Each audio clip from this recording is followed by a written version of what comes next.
Reçois ma vie comme une adoration. Reçois mon cœur comme un cadeau d'amour. Je n'ai rien d'autre à t'offrir que ce sacrifice vivant. Je te donne ma vie pour toujours. Reçois ma vie, Seigneur. Reçois ma vie comme une adoration. Reçois mon cœur comme un cadeau d'amour. Je n'ai rien d'autre à t'offrir que ce sacrifice vivant. Je te donne ma vie pour toujours. J'abandonne sur ton autel en réponse à ton appel mes visions, mes ambitions, car tu es ma vie, ma passion. À tes pieds émerveillés, je contemple ta majesté. Je te donne sans compromis ce parfum de très grand prix. Reçois ma vie comme une adoration. Reçois mon cœur comme un cadeau d'amour. Je n'ai rien d'autre à t'offrir que ce sacrifice vivant. Je te donne ma vie pour toujours. J'abandonne sur ton autel. J'abandonne sur ton autel en réponse à ton appel. Mes visions, mes ambitions, car tu es ma vie, ma passion. À tes pieds émerveillés, je contemple ta majesté. Je te donne sans compromis ce parfum de très grand prix. Reçois ma vie comme une adoration. Reçois mon cœur comme un cadeau d'amour. Je n'ai rien d'autre à t'offrir que ce sacrifice vivant. Je te donne ma vie pour toujours. Bienvenue à vous, frères et sœurs, ainsi qu'à mes visiteurs, ceux qui visitent la chaîne YouTube. Nous sommes heureux de vous avoir et nous vous remercions de nous accueillir dans vos demeures. À cette heure, nous voulons vous encourager à continuer à revenir et à écouter les différentes études, les prédications qui sont à votre disposition sur le site. Et nous vous demandons de vous abonner pour pouvoir recevoir nos nouvelles vidéos et ne pas manquer de nouvelles vidéos. Donc, nous allons également vous demander, puisque c'est une étude biblique, de prendre de quoi noter, d'éloigner toutes les sources de distraction afin que vous puissiez être efficace dans cette étude biblique. Prenez vos Bibles et continuez d'écouter cette vidéo et étudier avec nous. Donc, avant de commencer, nous allons remettre le moment entre les mains de notre Sauveur et Seigneur, Jésus-Christ. Nous vous invitons à baisser la tête. Prions. Père éternel, Dieu de gloire, nous voulons te remercier parce que tu nous as permis de voir un jour nouveau. Malgré ces moments difficiles, tu nous as gardés, tu nous as préservés dans notre santé et nous voulons te remercier pour cela. Père, nous te prions de nous pardonner nos offenses, de nous laver dans le sang de ton Fils Jésus afin que nous puissions être purifiés, que nous puissions nous présenter devant toi avec la justice de Christ. Père, nous voulons à cette heure te demander de disposer nos cœurs afin que nous puissions recevoir ce que tu as à nous dire à travers ta parole. Bénis ce texte et que ce texte puisse nous parler, que tu puisses illuminer les yeux de nos cœurs afin que nous puissions voir ce que tu as à nous dire dans ta parole, que tu puisses ouvrir nos oreilles afin que nous puissions entendre ce que tu as à nous dire. Père, donne-nous à pouvoir aimer ta parole encore plus et à pouvoir, Seigneur, la chérir.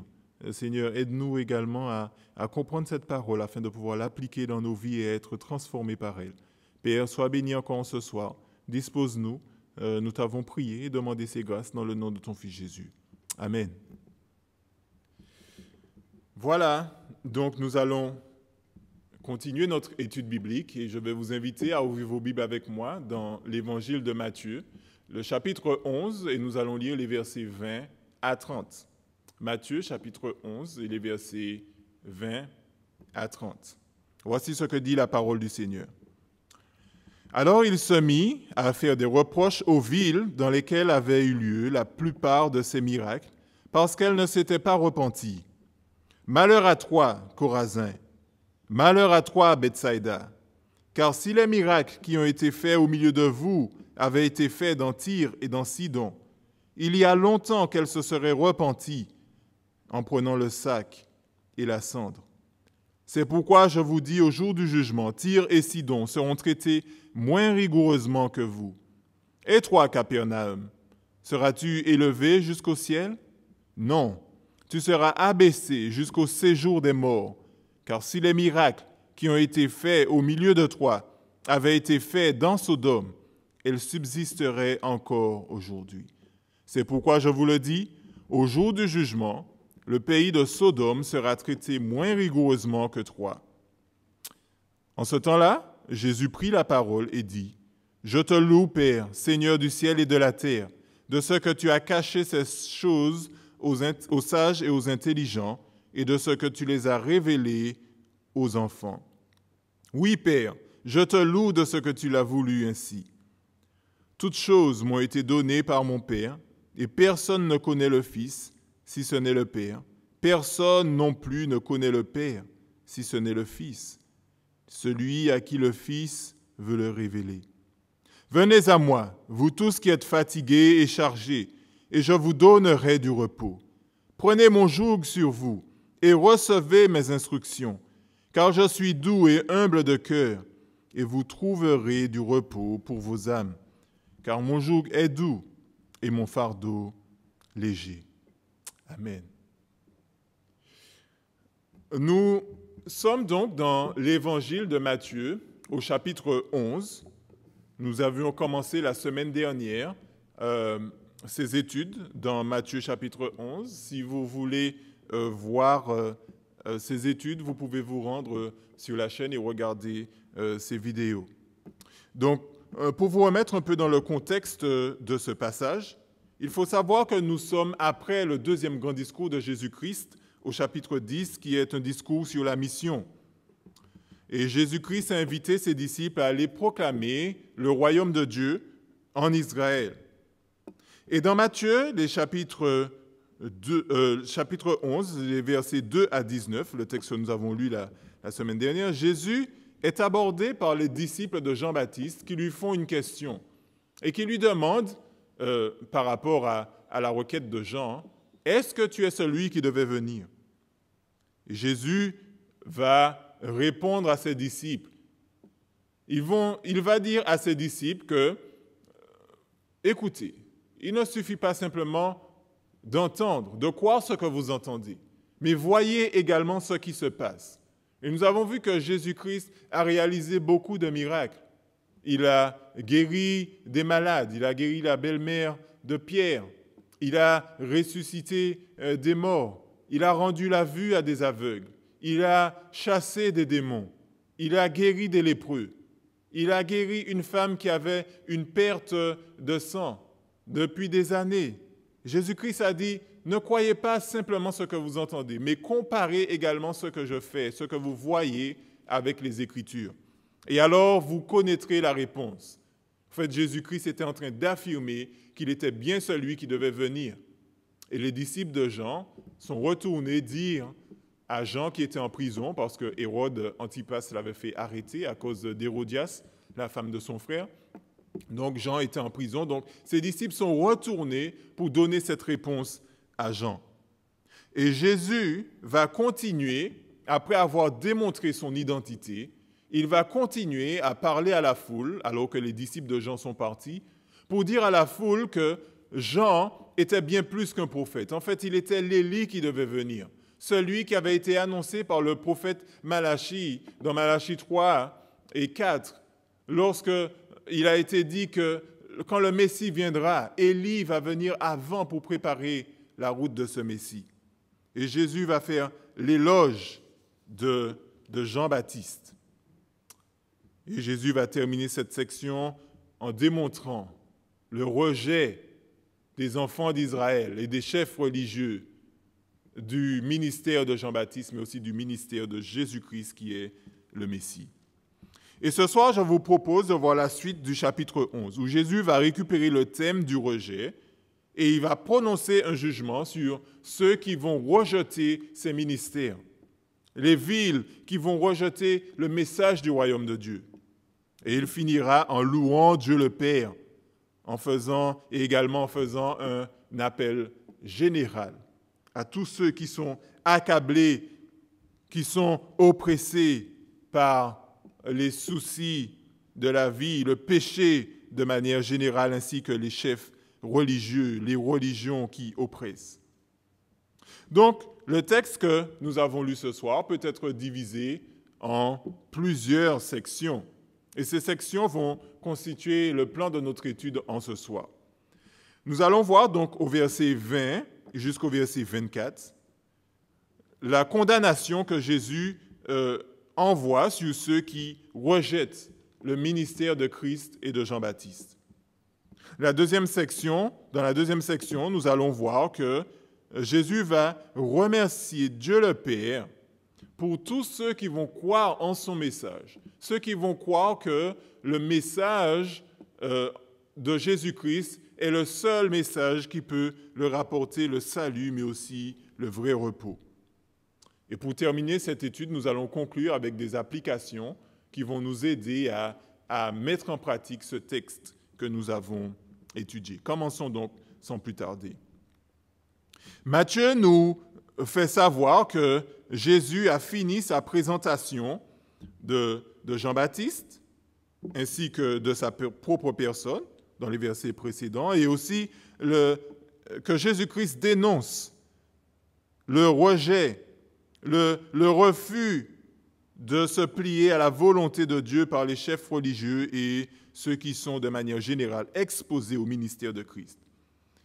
Maintenant, Jésus-Christ va prononcer un jugement sur ces personnes pour qui on a joué de la flûte et qui ont refusé de danser, ces personnes pour qui on a fait des complaintes et qui ont refusé de se lamenter. Donc, Matthieu nous dit au verset 20 ceci. Il se mit à faire des reproches aux villes dans lesquelles avaient eu lieu la plupart de ces miracles parce qu'elles ne s'étaient pas repenties. Jusqu'à présent, on a vu que Jésus-Christ a exercé son ministère dans la région de la Galilée.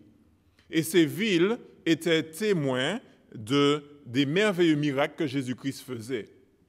Et les villes qui ont expérimenté, qui ont été témoins du plus grand nombre de miracles, sont les villes de Chorazin, sont les villes de Bethsaïda et les villes de Capernaum. Donc, la plupart de ces miracles ont été faits dans ce triangle, si on peut dire, dans ce triangle qui représente le ministère, le centre du ministère de Jésus-Christ.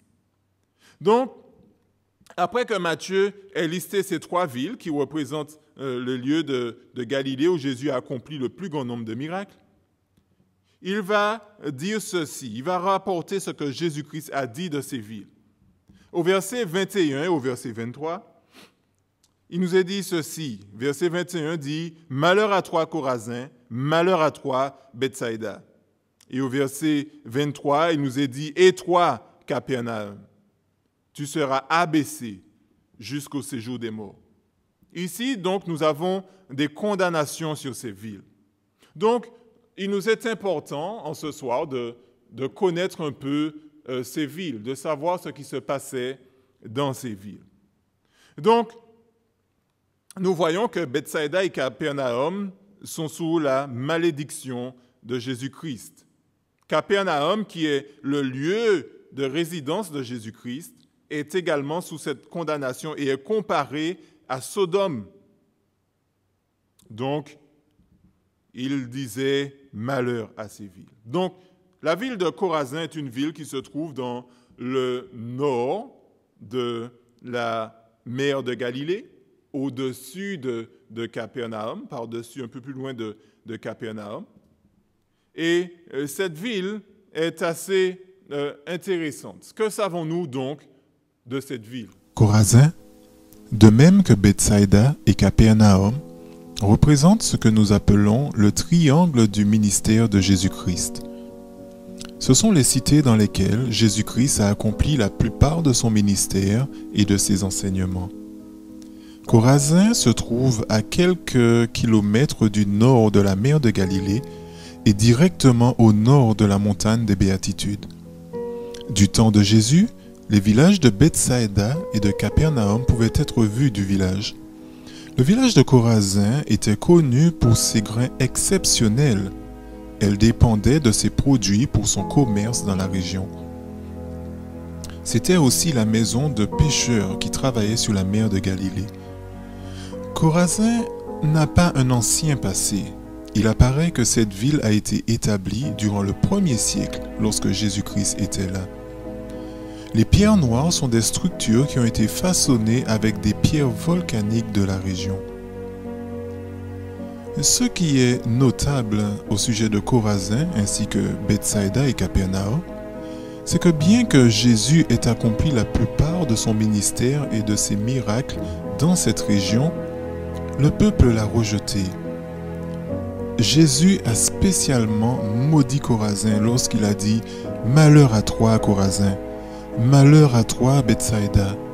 Car si les miracles qui ont été faits au milieu de Troie avaient été faits dans Tyr et dans Sidon, il y a longtemps qu'elle se serait repentie en prenant le sac et la cendre. Comme vous pouvez le voir, Chorazin ainsi que Bethsaïda et Capernaum sont des ruines aujourd'hui. Il semblerait que Chorazin a été détruit par un tremblement de terre au milieu du IIIe siècle après Jésus-Christ.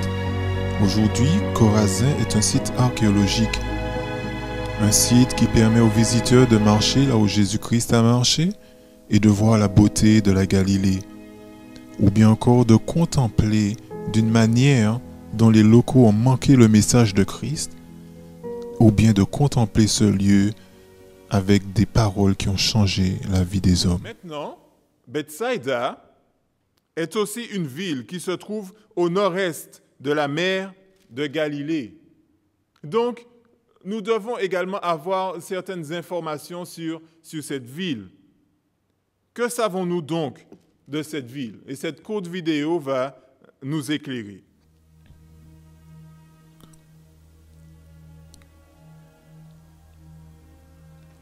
Assis sur une route relativement calme et souvent nomade, à environ 1 kilomètre du rivage de la mer de Galilée, se trouve une perle appelée Bethsaïda, une ville que Jésus a fréquentée et l'endroit où Philippe, André et Pierre sont probablement nés. Ce n'est pas seulement le village des pêcheurs romains du 1er siècle. L'origine de la ville se trouve bien loin dans l'Antiquité de l'Ancien Testament. Il s'agit probablement de la capitale fortifiée de Géshur. Le pays de Géshur bordait le territoire de Josué, mais ce peuple n'a jamais été expulsé vers les terres promises. La 3e épouse du roi David et la mère de son fils Absalom étaient originaires de Géshur. Absalom a fui dans cette ville après avoir exécuté son frère aîné Amnon. Cette ville est un candidat probable pour le lieu où Absalom a passé 3 ans en exil avant de retourner à Jérusalem et de tenter un coup d'État contre son père, dans lequel il a perdu la vie. Plus tard, lorsque les Assyriens ont envahi cette ville, ils ont détruit et transporté ses habitants en exil. À l'époque de l'Empire romain, la ville a été reconstruite par le fils d'Hérode le Grand, Philippe. On pense que Philippe a été enterré à Bethsaïda lors de sa mort en l'an 34. C'est à l'époque romaine du 1er siècle que Jésus est venu en Galilée, enseignant le royaume des cieux et guérissant les malades. Bethsaïda était un endroit qu'il fréquentait souvent. Jésus marcha sur l'eau jusqu'à ses disciples qui étaient dans le bateau naviguant pour Bethsaïda. Jésus a guéri un aveugle en appliquant de la salive sur ses yeux, ici dans cette ville de Bethsaïda. Bethsaïda est également associé au premier miracle de la multiplication des pains par Jésus-Christ. Jésus a finalement maudit ces 3 villes dans lesquelles il a passé la plupart de son temps. Capernaum, Bethsaïda et Chorazin, en leur disant que si les miracles vus parmi eux avaient été accomplis à Tyr ou à Sidon ou à Sodome, ils se seraient repentis. Et dans le cas de Sodome, elle n'aurait pas été détruite. Aujourd'hui, Bethsaïda est un site archéologique peu fréquenté par les pèlerins en Galilée. Son immensité et sa beauté à couper le souffle permet aux visiteurs de contempler ces zones de pâturage sans les foules de l'époque. C'est un lieu magnifique, poussant à la réflexion, qui nous permet de voir ce que Jésus a vu et de nous placer dans son histoire de manière paisible et où le temps semble s'être arrêté.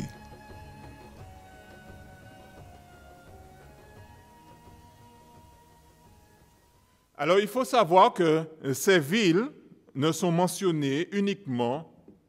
pas mentionnées ailleurs dans l'évangile de Matthieu, à part dans ces versets.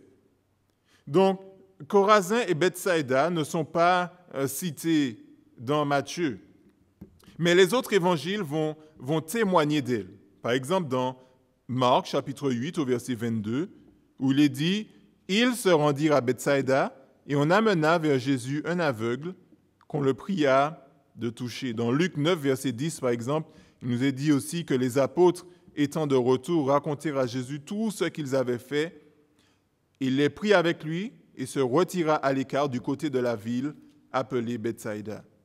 Et Chorazin est aussi mentionné dans Luc 10, verset 13. Donc ces villes, même si elles sont citées qu'une seule fois ici dans Matthieu, nous voyons dans les autres évangiles que ce sont des villes qui étaient fréquentées par Jésus-Christ, où Jésus-Christ faisait son ministère. Donc, au verset 21, Jésus dit « Malheur à ces 2 villes qui ont majoritairement expérimenté ces miracles de Jésus-Christ et qui ont été témoins de ces miracles. » Et là, Jésus-Christ va dire « Malheur à ces villes ». Pourquoi ? Parce qu'ils ne se sont pas repentis en prenant le sac et la cendre. Ils ne se sont pas repentis, métanoïa, c'est-à-dire qu'ils n'ont pas demandé pardon à Dieu et ils n'ont pas changé de mode de vie. Ils n'ont pas été transformés par la parole de Dieu. Et pour cela, ils sont sous une malédiction. Et Jésus-Christ va employer un terme, le sac et la cendre, qui est un concept culturel. Dans l'ancien Moyen-Orient, eh bien, l'utilisation d'un vêtement en sac symbolisait que quelqu'un avait une douleur ou bien encore qu'elle se soumettait à quelqu'un d'autre. Donc, le sac un vêtement en sac représentait la souffrance. Donc, la cendre, elle, symbolisait l'état dans lequel se trouvait quelqu'un et reconnaissait qu'il devait être comme la cendre. Nous savons tous que l'être humain, lorsqu'il meurt, retourne à la poussière. Eh bien, ils estimaient qu'ils méritaient ce genre de jugement. Donc, ils reconnaissaient leur culpabilité. Donc, c'est ce que la cendre représentait. Donc, ils s'asseyaient généralement sur la cendre et ils se recouvraient avec la cendre. C'est ce que nous voyons dans Jonas 3, versets 5 à 10, lorsque les habitants de Ninive se sont repentis. Ils ont proclamé un jeûne et ils ont pris le sac et ils se sont assis sur la cendre. Dans Job 2, verset 8, lorsqu'il était en souffrance, eh bien, il s'est assis sur de la cendre en signe de douleur. Donc Jésus va dire à ces villes, Chorazin et Bethsaïda, que Tyr et Sidon, eh bien, qui n'ont pas expérimenté les mêmes miracles que ces villes, seront jugés moins sévèrement au jour du Seigneur. Il faut savoir que le jour du Seigneur est un jour terrible. Bien souvent, nous parlons du jour du Seigneur, mais nous ne savons pas ce que le jour du Seigneur veut dire. Le jour du Seigneur est un jour terrible, comme il nous est annoncé dans l'Ancien Testament. Même dans le Nouveau Testament, le jour du Seigneur, c'est lorsque Jésus-Christ reviendra en tant que conquérant et il va condamner le monde pour leurs mauvaises actions, pour le fait qu'ils se soient rebellés contre la parole de Dieu et qu'ils ont refusé de se plier au règne de Christ, eh bien, il va les juger. Ce jour sera rempli de ténèbres, de douleurs et de cris. Eh bien, Tyr et Sidon, qui sont de très mauvaises villes, ce sont des villes côtières. Tyr et Sidon étaient des villes païennes de la Phénicie. Lorsque nous lisons Marc 7, verset 24, par exemple, eh bien, nous voyons que ces villes faisaient souvent l'objet de condamnation par les prophètes dans l'Ancien Testament à cause de leur culte pour Baal, mais aussi de leur arrogance. Ils étaient des matérialistes. Ils étaient un port par lequel il y avait beaucoup de marchandises qui passaient, ce qui faisait de ces villes des villes riches. Et elles étaient orgueilleuses de par leur matérialisme. Donc, ces villes ont reçu des jugements sévères. Lorsque nous lisons Jérémie 25, versets 17 à 22, par exemple, ou bien Ézéchiel 28, verset 21, ou bien Joël 3, versets 4 à 5, et bien d'autres. Eh bien, leur jugement, le jugement de Tyr et de Sidon, bien que douloureux, eh bien, ce jugement sera préférable à celui de Chorazin et de Bethsaïda. Jésus prononce également le même jugement sur Capernaum. Rappelez-vous, Capernaum, c'est la ville de résidence de Jésus-Christ. Il a quitté Nazareth pour demeurer à Capernaum. C'était en fait son quartier général, là où il passait le plus clair de son temps, là où il y avait beaucoup plus de miracles qui se faisaient. Tous les miracles qui sont rapportés, les triades qui sont rapportés dans Matthieu 8 et 9, eh bien, ce sont des miracles qui ont été faits à Capernaum. Et Jésus-Christ va comparer Capernaum, là où il habitait, là où la ville aurait dû le reconnaître comme étant celui qui devait venir. Eh bien, il compare cette ville à Sodome. Sodome qui est le prototype du jugement de Dieu. Lorsque nous regardons dans l'Ancien Testament, Genèse 18, versets 16 à 10, jusqu'au chapitre 19, verset 29, nous voyons que Sodome est réputé pour son idolâtrie, mais aussi pour sa débauche, son immoralité. Et cette ville est devenue un symbole de la débauche extrême. Plus bas que Sodome et Gomorrhe, ça n'existait pas.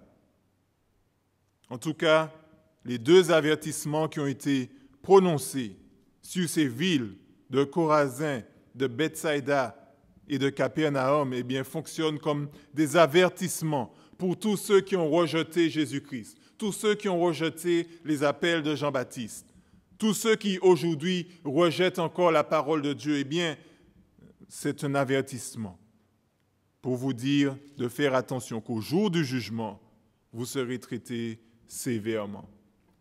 Nous voyons qu'il y a différents niveaux de jugement. Même dans le jugement, Dieu se montre juste. Celui qui est vraiment profondément dans le mal sera jugé plus sévèrement que celui qui fait du mal, mais qui ne fait pas autant de mal que l'autre. Donc, il y aura différents niveaux de jugement, même si le jugement est tout aussi terrible. Donc, Jésus-Christ leur donne cet avertissement. Mais également, cet avertissement est un encouragement pour tous ceux qui entendent cet avertissement à se repentir, à prendre le sac et la cendre, à changer de manière de vivre, à se mettre sous le règne de Christ. Il va leur dire de faire attention. Vous devez vous repentir et répondre à mon appel avec allégeance. Cet appel, je vous ai démontré la puissance du royaume de Dieu par tous les miracles et les signes que vous voyez. Maintenant, Jésus lance un appel après avoir donné cet avertissement à la foule et aux villes en question. Dans les versets 25 à 26, qui représentent jusqu'au verset 30, qui représente la deuxième partie de ce texte que nous avons lu, il nous est dit ceci. Après que Jésus ait donné ses avertissements, Jésus parle et il dit qu'il rend gloire à Dieu pour la façon dont il mène le plan du salut. Il rend gloire à Dieu parce que son plan est merveilleux. Et son plan possède deux aspects. Un aspect caché et un aspect révélé. Et c'est ce que Jésus-Christ dit ici. Il loue Dieu donc dans deux sens pour le salut qu'il est en train de faire parmi les hommes. Dieu, en effet, va cacher des choses, il nous est dit au verset 25. Il dit, « Je te loue de ce que tu as caché ces choses aux sages et aux intelligents. » Donc, premièrement, Jésus-Christ loue Dieu parce qu'il cache des choses aux sages et aux intelligents. Donc, deux questions légitimes se posent à nous. Qu'est-ce que cela veut dire, ces choses? Et la deuxième question qui se présente à nous, qui sont les sages et qui sont ces intelligents? Alors, les choses qui sont cachées aux sages et aux intelligents représentent le message du royaume des cieux, représentent ce message que Jésus-Christ a proclamé dans les villes qu'il visitait. Jésus est donc celui qui est venu apporter le règne de ce royaume sur terre. C'est lui qui est venu donner un accès à ce royaume. Et ces choses dont il parle représentent les activités de ce royaume. Ces activités qui doivent être acceptées par la foi et l'humilité de celui qui entend le message de l'Évangile, celui qui reçoit la beauté du royaume de Dieu dans sa vie. Maintenant, la deuxième question qui se pose à nous est la suivante. Qui sont les sages et les intelligents? Les sages, donc, et les intelligents sont ceux qui sont sages et qui paraissent intelligents aux yeux du monde. Ces personnes qui sont élevées en dignité parce qu'on considère ces personnes comme des personnes éduquées. Les scientifiques, les politiciens, tous ceux qui ont réussi dans le business, dans les affaires, tous ceux qui sont regardés dans ce monde comme des philosophes, tous ceux qui sont élevés en dignité, eh bien ces personnes-là se considèrent elles-mêmes comme étant des personnes sages et intelligentes. Mais ces personnes refusent et rejettent le message de Dieu, s'opposent au royaume de Dieu et au commandement de Dieu. Ces personnes pensent connaître mieux que leur Créateur. Jésus-Christ dit que le Créateur du ciel et de la terre a caché ces choses à ceux qui se croient sages. Les pharisiens, ces chefs religieux, se croyaient également sages. Ils ne pensaient pas qu'ils étaient malades. Et Jésus-Christ leur a dit, « Je suis venu pour ceux qui sont malades, pas les bien portants. » Eh bien, ceux qui se croient sages et intelligents pensent qu'ils sont bien portants. Maintenant, dans la deuxième partie de ce verset, il nous a dit que Dieu, le Père, révèle ces choses, c'est-à-dire le message du royaume et les activités du royaume, aux enfants, à ceux qui sont des enfants. Qui sont donc ces enfants dont Jésus-Christ parle? Ceux qui sont les enfants sont ceux qui vont recevoir le message de l'Évangile avec une foi simple, comme un petit enfant. C'est ce que nous pouvons voir dans Matthieu 18, versets 1 à 5, où il est dit, en ce moment, les disciples s'approchèrent de Jésus et lui dirent, « Qui donc est le plus grand dans le royaume des cieux ?» Et Jésus, ayant appelé un petit enfant, le plaça au milieu d'eux et dit, « Je vous le dis en vérité, si vous ne vous convertissez et vous ne devenez comme les petits enfants, vous n'entrerez pas dans le royaume des cieux.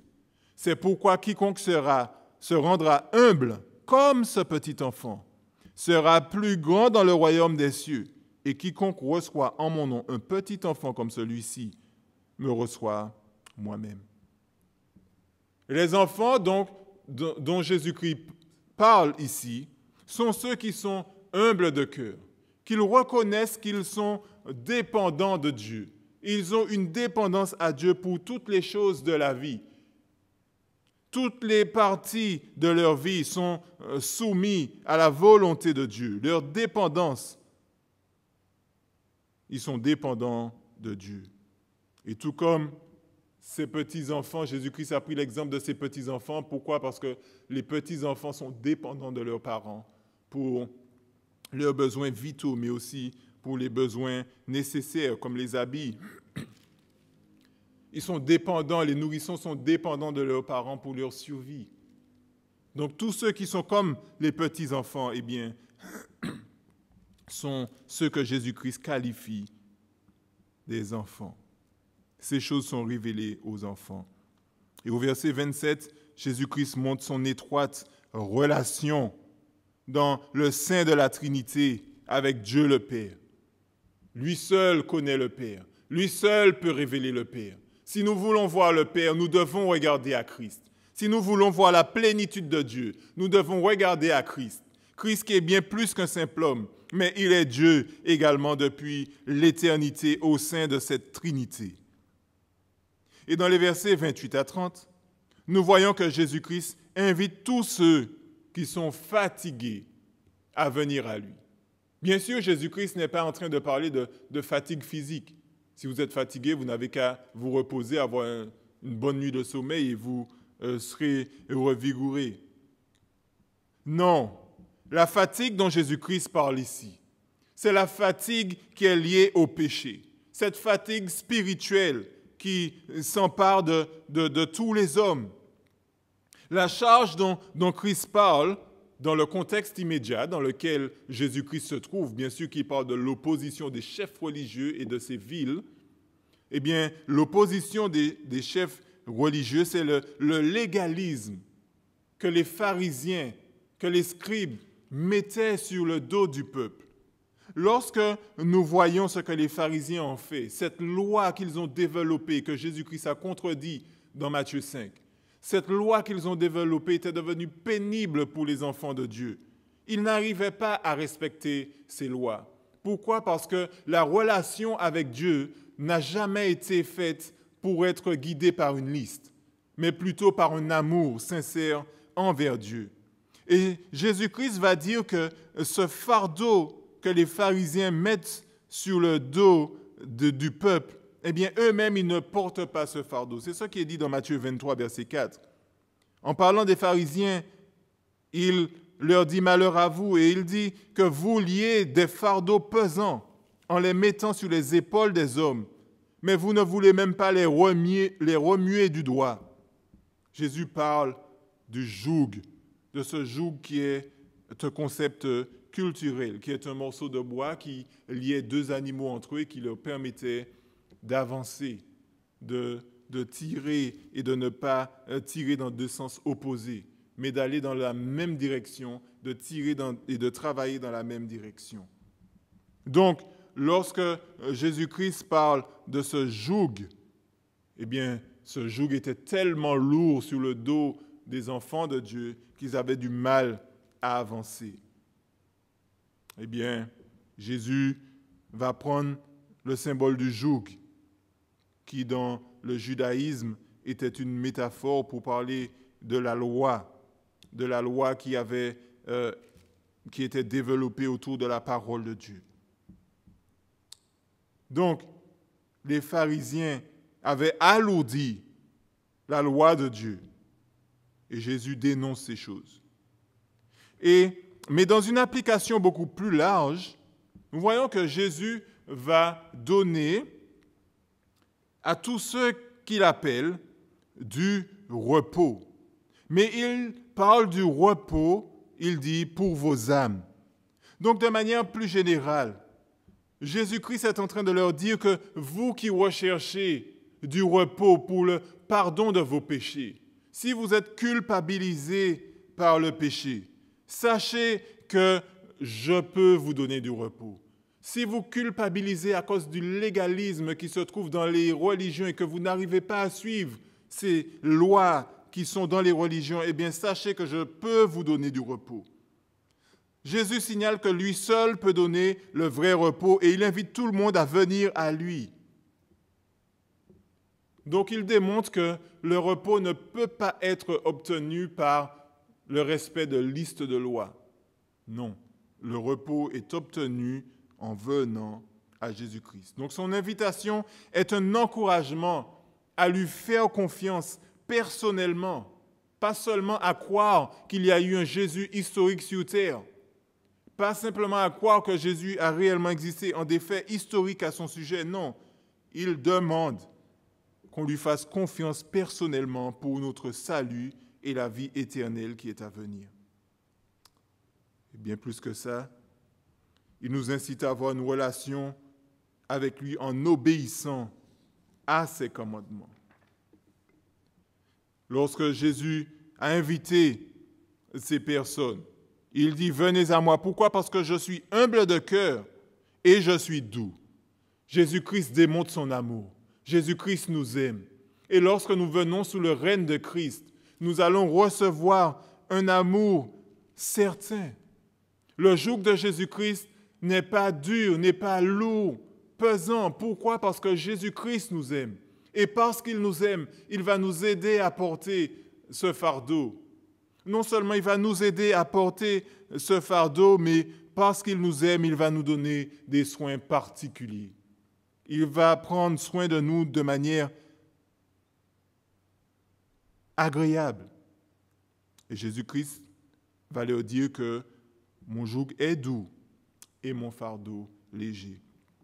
Et lorsque nous lisons les évangiles, les lettres de Jean, si nous lisons dans 1 Jean 5 et le verset 3, nous voyons qu'il est dit, Jean nous dit, car l'amour de Dieu consiste à garder ses commandements, les commandements de Christ. Et ces commandements ne sont pas pénibles. Pourquoi? Parce que tous ceux qui sont nés de Dieu triomphent du monde et la victoire qui triomphe du monde, c'est notre foi. Nous voyons que les lois de Dieu ne sont pas pénibles, son joug est donc doux et léger. Nous voyons le caractère de Dieu manifesté dans cette phrase. Jésus-Christ veut nous décharger de notre culpabilité. Il veut nous décharger de tous nos péchés. Maintenant, pour conclure, qu'avons-nous retenu jusque-là? Qu'avons-nous appris? Nous avons appris que par ce texte, qu'il y a différents types de jugements dans la fin des temps. Bien sûr, tous ceux qui seront jugés pour aller en enfer, dans les temps de feu, le jugement sera toujours terrible. Mais il y aura différents niveaux de punition en enfer. Et c'est ce qui nous est dit ici. Nous voyons que Tyr et Sidon seront jugés moins sévèrement que Bethsaïda. Nous voyons que Sodome sera jugé moins sévèrement que Capernaum.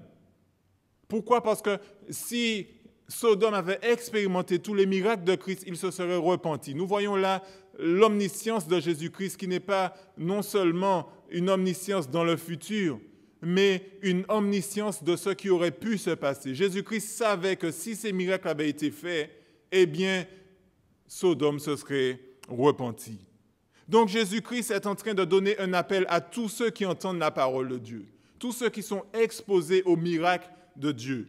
Et il leur dit de faire attention, tous ceux qui grandissent dans une famille chrétienne, tous ceux qui sont exposés à la parole de Dieu tous les jours de la semaine et qui pourtant ne se repentent pas, sachez que vous serez jugés plus sévèrement à la fin des temps. La parole de Dieu dit qu'il y a différents niveaux de condamnation. Sachez que si vous avez entendu la parole de Dieu, vous serez jugés plus sévèrement que celui qui est dans la brousse et qui n'a jamais entendu parler de Dieu. Pourquoi? Parce qu'ils ont été ignorants entre guillemets, puisque Paul nous dit dans Romains 1 que personne n'est ignorant, qu'il y a un Dieu. Lorsque je parle de ceux qui sont ignorants, je parle de ceux qui n'ont pas reçu cette révélation spéciale qui est la parole de Dieu, parce qu'ils ont eu la révélation générale qui est la création, donc ils savent que quelqu'un a créé cela. La nature témoigne de Dieu. Nous savons qu'il y a quelqu'un qui a créé ce monde. Et pourtant, ils ont rejeté ce monde. Donc, ils seront quand même coupables. Maintenant, nous savons qu'il y a différents types de condamnation. Tous les enfants qui grandissent dans l'Évangile et qui n'acceptent pas la parole de Dieu, sachez que vous serez jugés plus sévèrement. Donc, aujourd'hui, c'est jour de grâce.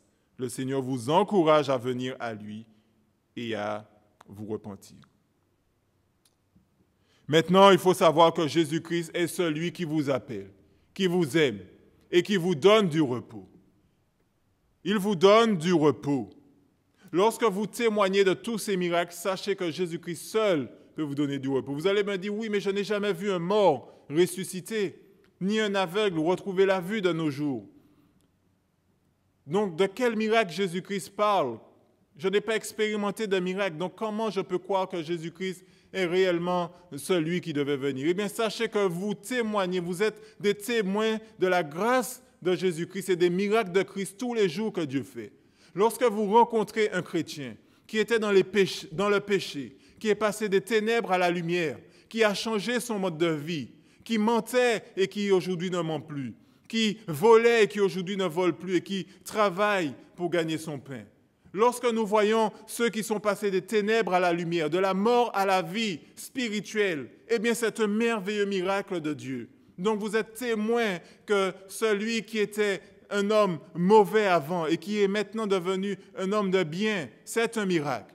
Celui qui ne voyait pas la parole de Dieu, cet aveugle spirituel qui maintenant prend plaisir dans la parole de Dieu, eh bien sachez que vous êtes témoin de quelqu'un qui a retrouvé la vue. Eh bien, vous voyez tous ces miracles. Sachez que ces miracles viennent de Dieu. Quelqu'un qui laisse la drogue sans passer par aucun centre de désintoxication, cela est un miracle de Dieu. Vous êtes témoin des miracles de Dieu encore aujourd'hui. Ne soyez pas ignorants de ces choses. Maintenant, Jésus-Christ vous dit, venez à moi et je vais vous donner du repos. Et le repos que Jésus-Christ donne est un repos spirituel qui va se manifester par un repos bien plus que spirituel dans l'éternité, mais il sera aussi physique.